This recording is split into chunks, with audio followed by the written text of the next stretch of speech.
Junior college hostel విద్యార్థుల మొహంలో చిరునవ్వు నింపిన శాసనసభ్యులు శ్రీ సొంగ రోషన్ కుమార్ గారు.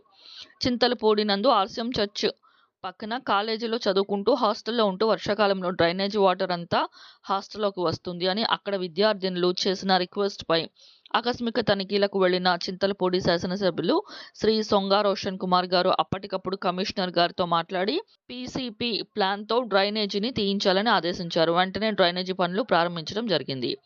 ఈ విషయంపై స్థానికులు, విద్యార్థులు, హాస్టల్ వార్డెన్ గారు స్పందిస్తూ ఎన్నో సంవత్సరాల నుండి ఎన్నిసార్లు చెప్పినా ఎవరూ పట్టించుకోలేదు. కానీ ఒక్కసారి ఎమ్మెల్యే గారి దృష్టిని పెట్టుకొని శరవేగంగా పనులు ప్రారంభించేలా చేసిన ఎమ్మెల్యే గారిని మొట్టమొదటిసారి చూస్తున్నాం అని సంతోషం వ్యక్తం చేశారు. అలాగే ఆ హాస్టల్కు ప్రతిరోజు పండ్లు ఎమ్మెల్యే గారి సొంత ఖర్చుతో ఇస్తున్నారు. దాతల సహాయంతో ఈ హాస్టల్కు కరెంటు సమస్య లేకుండా ఇన్వర్టర్లు అందించే కార్యక్రమం కూడా చేశారు. చింతలపూడి ప్రజలు ఎమ్మెల్యే గారికి అభినందనలు తెలియజేస్తున్నారు.